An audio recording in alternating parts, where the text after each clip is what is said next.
spotted again, Pablo and Ken with the other artists and P-pop group members bond over basketball game.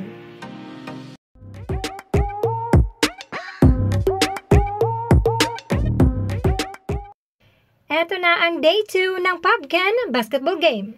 Yes, spotted nga ang ating Pablo and Ken kasama ang ibang mga artists and P-pop group members na naglalaro muli ng basketball.